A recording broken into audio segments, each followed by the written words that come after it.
오늘 마태복음 5장 43절부터 48절까지 말씀을 같이 보았습니다. 마태복음 5장 43절부터 48절까지 말씀이요. 이게 산상수훈인데요. 이 말씀을 여러분이 그냥 이렇게 보면은 이해를 잘 못해요. 목사들도 잘 이해 안 되는데, 잘 안 되는데, 여러분이 쉽게 이해가 되겠습니까?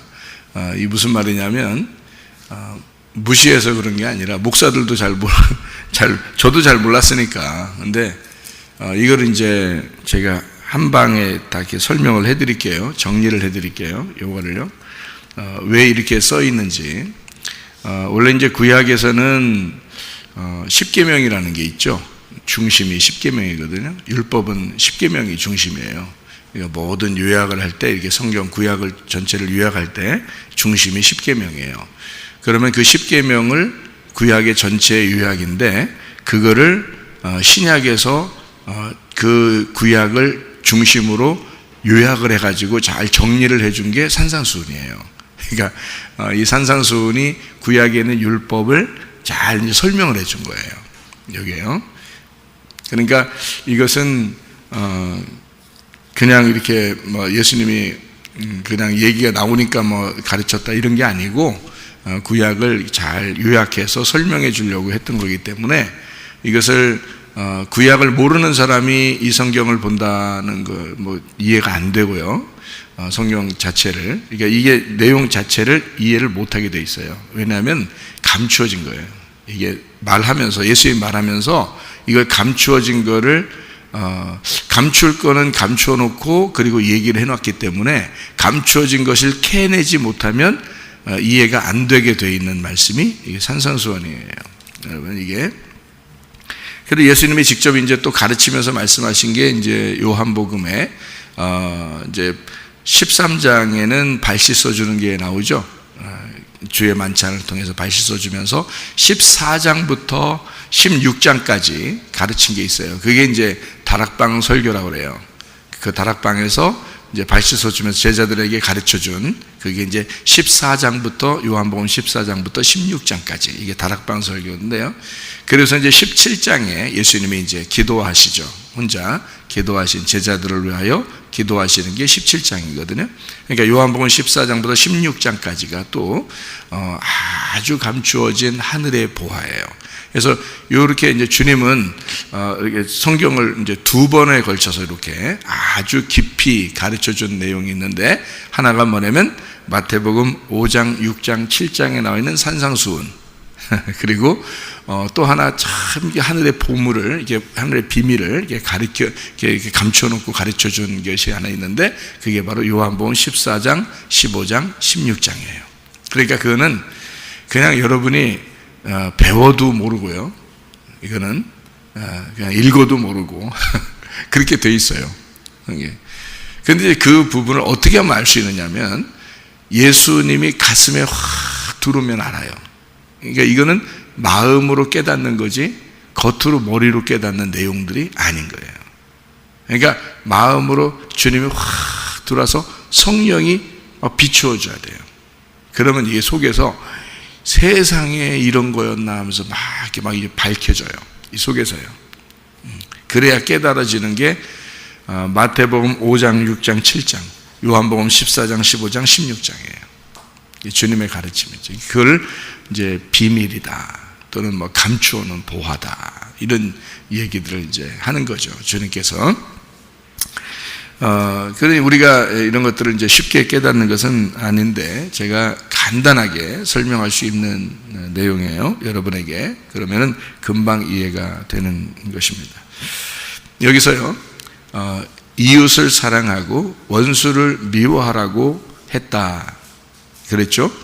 이것은 어디에 나와 있는 요약이죠? 십계명에 나와 있는 요약이에요. 그리고 율법의 요약이에요. 그러니까 원수를 미워하고 이웃을 사랑하라, 이렇게 돼 있잖아요. 그러면은 구약의 율법은 어차피 원수는 원수같이 돼야 되는 거예요. 눈을 다치게 하면 눈을 다치게 하고, 팔을 다치게 하면 팔을 다치게 하고, 죽인 자는 죽이고, 이렇게 똑같이 눈은 눈으로 이는 이로 이렇게 갚아주는 것을 율법이라 그럽니다. 그러니까 원수는 똑같이 대해주는 거예요. 그것을 원수라 그러거든요. 그리고 이웃이라고 하는 것은 이제 우리를 잘 이렇게 옆에서 가까이 있는 사람을 이웃이라 이렇게 말을 하거든요. 그러니까 그거를 알고 성경을 봐야 되는데요. 이웃이라는 게 플래시온이라는 단어입니다. 플래시온이라는 단어는 가까운, 가까이서 있는, 가장 가까운이라는 말입니다. 이 말이에요. 이웃이라는 게요. 원수라는 게 에크드로스라는 단어인데 이 말은 해가 된다, 최악으로 악하게 나와 반대가 돼 있는 악한 것이다. 이런 것을 이제 원수다 이렇게 얘기를 해요. 자, 그럼 우리가 이제 요거를 잘 생각해 봐야 돼요. 원수가 뭐냐? 이웃이 뭐냐? 요걸 알아야 되겠죠. 성경에서 원수가 뭡니까? 내 원수를 원수같이 대해야 되고 이웃을 이웃에게 대하는 것처럼 대해야 되는데 원수가 누구며 이웃이 누구냐? 요걸 알아야 되죠. 그걸 모르면 이게 여러분이 생각할 때 원수를 늘 생각하면 기분 나쁘고 그래도 나하고 가까운 사람을 생각하면은 가까운 이웃이 뭔 친척보다 낫다 뭐 이런 얘기도 있고 그렇게 생각을 하는데 그렇지 않습니다. 이웃과 원수를 한 번에 잘 정리를 해드리면 이런 거예요. 원수는 나고요, 원수는 나예요. 그리고 이웃은 예수님입니다. 자, 그럼 다시 한번 정리할게요. 원수를 미워하라 그랬어요, 율법은. 그러면 구약 성경을 보면서 율법으로 보면 나는 어떻게 돼야 돼요? 하나님으로부터 미움을 당하는 사람이란 말이에요. 그러니까 하나님의 원수가 나란 말이에요. 무슨 말인지 알겠어요? 하나님의 원수가 나예요. 자, 그러면 이웃은 누구냐? 이웃은 예수님이에요. 원수인 나를 위해서 오시는 예수님이에요. 가까이 오시는 예수님. 그래서 이웃은 예수님이야. 원수는 나고 이웃은 예수님이에요. 자, 그러니까 자 보세요. 예수님은 어디로부터 왔어요? 하나님으로부터 왔죠. 그러니까 이웃은 반드시 사랑해야 되겠죠. 그런데 원수는요, 미워해야 되겠죠. 그러면 구약 성경의 가르침은 이웃은 사랑하되 원수는 미워해야 되는 거예요. 그죠? 그러니까 하나님 입장에서는 내가 원수니까 갈라지죠. 하나님하고 만날 수 없죠. 그리고 이웃은 어떻게 해요? 나를, 이 원수인 나를 위해서 하나님하고 만나게 해주러 오신 분이에요. 그게 이웃이란 말이에요. 자, 이렇게 이제 요약이 되니까 원수가 누구고 이웃이 누구라는 걸 알게 됐죠.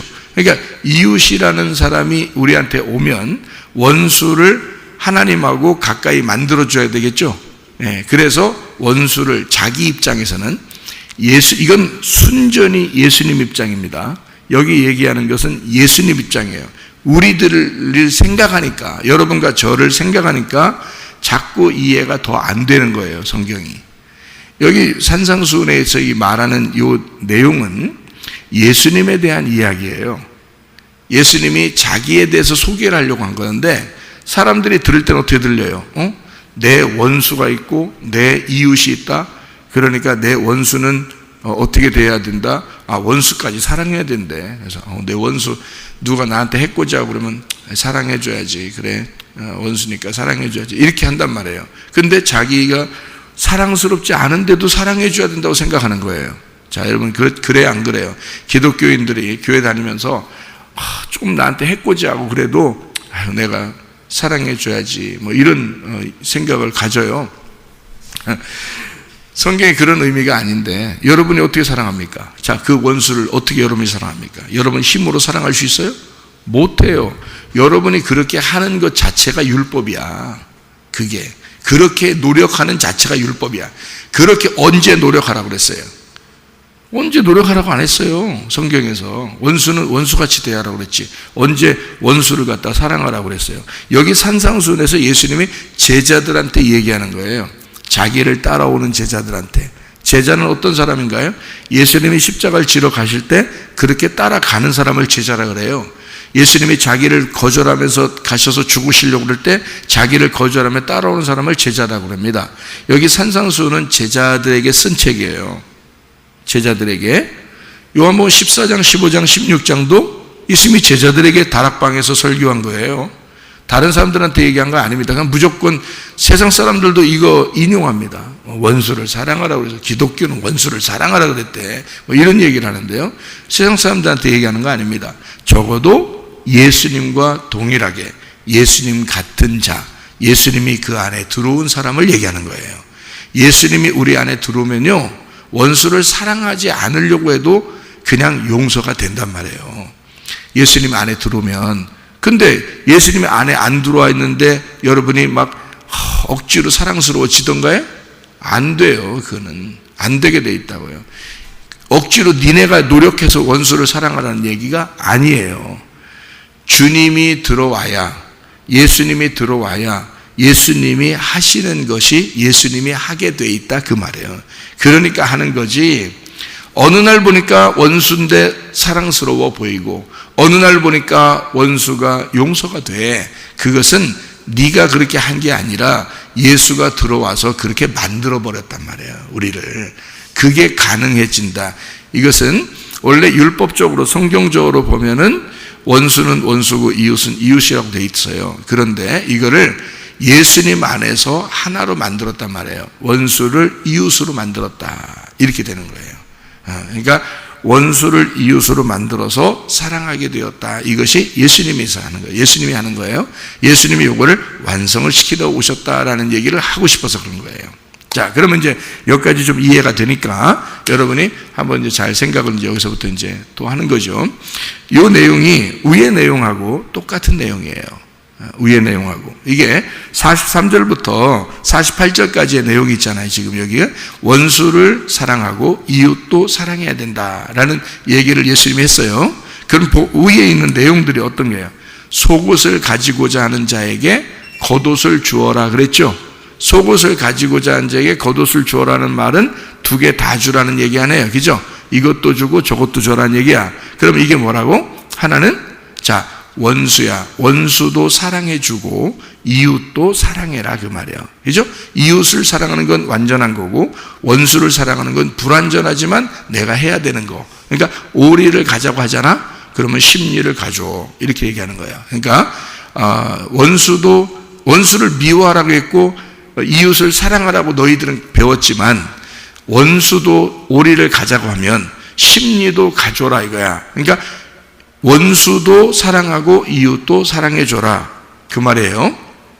속옷을 달라고 하잖아? 그러면 겉옷도 줘. 같이 줘 이렇게. 그러니까 원수는 네가 미워하라고 돼 있는데 원수도 사랑하고 이웃도 당연히 사랑해야지. 그러니까 원수도 사랑하는 걸 원수를 이웃 만들어서 같이 사랑해줘. 이게 오리를 가자 하면 십리도 같이 가줘. 속옷을 달라면 겉옷도 줘. 원수도 사랑해줘야 되고 이웃을 사랑해야 돼 이 말이에요. 같은 말이란 말이에요. 그럼 이것은 누구 안에서 가능하다고요? 온전한 하나님 안에서만 가능하다는 거죠. 사람이 하는 게 아니라는 얘기예요. 이게. 그러면 이제 이걸 또다시 더 설명해 드릴게요. 자, 오리는 뭘 의미하는 거냐면 율법을 말하는 거예요. 십리는 은혜를 말하는 것입니다. 자, 오리를 누가 가자고 하잖아, 율법적으로. 그러면 네가 은혜로 십리를 가져야 돼. 자, 율법적으로 속옷을 달라고 하잖아? 그러면 은혜로 겉옷까지 다 줘. 이렇게 얘기하는 거예요. 자, 은혜라는 건 누가 오셔야지 은혜가 된 거죠? 예수님이 오셔야 은혜가 된 거예요. 그러니까 예수님이 오시지 않으면 그 일은 이루어지지 않는 거지. 그 일이 이루어지지 않았다고 해서 하나님이 너 미워 이렇게 하지 않는단 말이에요. 예수님이 들어올 때까지, 예수님이 너를 다스릴 때까지 하나님은 기다리신다고요. 하나님이 너 속에 들어가서 너를 다스릴 때까지 하나님은 기다렸다가 하나님의 다스림이 너희 속에 임하면 오리를 누가 가자고 그러면 십리도 가지고 속옷을 달라면 너는 겉옷도 줄 것이고 원수를 미워하라고 너는 배웠겠지만 원수도 사랑하게 되고 이웃도 사랑하게 될 것이다. 이렇게 이야기를 하는 거예요. 자, 주님만 들으시면 이게 가능하다 그 말이죠. 이게 그러니까 율법과 은혜를, 율법과 복음을 지금 나누어서 설명해 주려고 한 거예요. 자, 구약은 뭐라고요? 율법, 모세가 준 율법이라고 그러고 신약은 주님이 오신 것은 이 구약을 요약한, 구약을 완성하시는 예수님이다 그 말이에요. 은혜는 예수님, 은혜와 진리는 예수님에게서 이렇게 되는 거죠. 그러니까 율법과 은혜를, 모세와 예수님을 이렇게 비교해서 이게 지금 제자들이 가르쳐주는 그런 내용이에요. 오리와 심리, 속옷과 겉옷, 그리고 원수와 이웃 다 이렇게 딱딱 나누어서 설명하니까 이해가 되겠죠. 무슨 말인가. 이게 어려운 게 아니라 알면은 쉬운 거예요. 근데 모르면 전혀 이해가 안 돼요. 뭔 말인지. 진짜 우리는 우리 원수인 줄 알아. 또 우리 이웃인 줄 알아. 그렇지 않아요. 자, 제가 설명을 한번 더 해드릴게요. 로마서 5장 10절을 찾아봐요. 로마서 5장 10절. 자, 로마서 5장 10절을 찾으면 뭐라고 되어 있냐면 이렇게 되어 있습니다. 곧 우리가 원수 되었을 때에 그의 아들의 죽으심으로 말미암아 하나님과 화목하게 되었은즉 화목하게 된 자로서는 더욱 그의 살아나심으로 말미암아 구원을 받을 것이니라. 이렇게 되어 있습니다. 그러니까 우리가 원수 되었을 때에 주님께서 우리에게 오셔서, 그 아들이 오셔서 우리를 화목하게 만들었다. 이런 얘기가 되어 있죠. 그죠? 예, 그러니까 원수가 누구라는 거예요? 나라는 거고요. 예, 그리고 이웃은 예수님이라는 겁니다. 우리에게 원수를 이웃 만들어 주러 오신 분, 이게 예수님이라 그 말인데요. 누가복음 10장을 한번 찾아봐요. 10장. 자, 누가복음 10장에 보니까 뭐라고 되어 있나 한번 가만히 봐봐요. 10장에 36절을 한번 봐봐요. 36절. 누가복음 10장 36절. 누가복음 10장은 70지자 파송 선한 사마리아인 마르다 마리아에 대한 이야기가 나오죠. 여기서 누가복음 10장 36절에는 뭐라고 되어 있냐면 네 생각에는 이 세 사람 중에 누가 강도 만난 자의 이웃이 되겠느냐 그랬죠? 누가 이웃이에요? 선한 사마리아인입니다. 그러면 하늘에서 이 땅에 내려오신 아들 선한 사마리아인 예수님이 우리 죄인들을 구원하러, 병든 자를 고치러, 그리고 원수된 자를 이웃되게 만들러 오신 분, 그가 이웃이다 그 말이죠. 자, 그러니까 요약을 다시 한번 해보면, 자, 어떻게 되겠어요? 원수는 나예요. 하나님으로 볼 때 원수가 나죠. 그죠? 그러면 하나님으로 볼 때 이웃은 누구라고요? 아들이라고요. 자기 아들이라고요. 우리에게 이웃으로 전해줬다고. 그래서 하나님이 자기 아들, 그 이웃을 우리에게 이웃으로 줬단 말이에요. 가장 가까운 이웃으로 줬다고. 그게 예수님이라고요. 그러니까 성경에서 말하는 이웃을 사랑하라, 구약에 이웃을 사랑하라는 것은 뭘까요? 여러분, 옆집 사는 사람을 얘기하는 게 아니라는 얘기입니다. 그게요, 이웃, 그게 예수님을 얘기하는 거예요. 그럼 예수님은 뭘로 왔나요? 이 땅에? 예, 육신으로 왔는데 그거를 우리가 뭐라 그래요? 죄인으로 오셨단 말이에요. 죄인들이 우리의 이웃이에요. 무슨 말인지 알겠어요? 여러분이 생각하는 이웃은 옆집 사는 사람을 이웃이라고 하지만 성경에서 말하는 이웃은 죄인을 이웃이라 그런다고요. 병든 자, 나그네, 고아, 과부, 고자 이런 사람들을 주님은 이웃이라 그래요. 왜? 예수님이 그 모습으로 오셨으니까. 그래서 예수님이 와가지고 병든 자를 다 고쳐주고 죽은 자를 살리고, 그죠? 예, 나병 환자를 고치고 소경을 눈뜨게 하고 고아, 과부, 나그네, 고자 이런 사람들하고 상대한단 말이에요. 예수님이 그들의 이웃이니까, 그들과 하나니까. 무슨 말인지 알겠어요? 그래서 예수님이 너희가 지극히 작은 자에게 한 것이 곧 누구에게 한 것이다? 나에게 한 것이다. 이렇게 예수님이 말씀하신단 말이에요. 자, 그러면 지극히 작은 자가 뭐예요? 완전히 쫄아있고 작고 연약하고 어린아이와 같고, 병들고 고통당하고 염려하고 근심하고 힘들고 슬프고 이런 사람들 있잖아요. 이런 사람들을 주님은 자기라고 말하는 거예요. 그러니까 우리 그리스도인들은 사실 그런 사람들을 외면할 수는 없는 거죠. 그렇죠? 그러면 그걸 왜 그런 사람들을 외면하지 말라고 성경은 그렇게 써 있는가? 그 모습이 누구기 때문에? 예수님의 모습이기 때문에 그렇다. 그럼 그 예수님은 누구 때문에 온 것이다? 나 때문에 온 것이다 그 말이야. 그러면 내가 어떤 모습이라는 거야? 병든 자고 죄인이고 소경의 모습이라는 거죠. 그러니까 결국에는 뭐다? 죄인을 위해서 오신 이웃 되신 예수님은 그 죄인과 같은 모습이었다라는 말이죠. 그러니까 여러분 잘 성경을 보면 원수도 이웃도 하나였던 거야, 예수님으로. 그러니까 원수가 죄인이죠. 나니까 나를 위하여 예수님이 오셨지, 원수로. 뭘로? 이웃으로 오셨지. 그러니까 원수인 나와 이웃인 예수님이 어떻게 하나가 되었죠? 무슨 말인지 알겠어요? 제가 말하는 게? 자, 그러니까 원수인 나와 예수님, 이웃인 예수님과 하나가 되었어요. 그래요? 그러니까 이웃이 원수고 원수가 이웃 되네요. 그렇죠? 둘이 하나가 되니까. 그래서 마태복음 10장에 보면 말이에요, 예수님은 와가지고 싸움시키러 왔다, 서로 화해하러 왔다 이래요. 싸움시키러 왔다 그래요. 누구하고 싸워? 예, 딸내미하고 엄마하고 싸우게 한다는 거예요. 그래서 이제 아들하고 아버지하고 싸운다고 그러고, 시어머니하고 며느리하고 싸운다고 그러고, 그러니까 또 그렇게 살아. 희한하게. 그래서 딸내미가 꼭 엄마한테 반항을 가끔 하고요, 아들내미가 아버지한테 반항을 가끔 하고요, 시어머니가 며느리하고 가끔 이렇게 부딪히고 그런단 말이에요. 그러면 이제 참 성경이 참 진리야, 성경대로 다 사람들이 그렇게 살아, 또 이렇게 얘기하는데 그렇지 않습니다. 그렇게 원수는 누구를 말한다고요?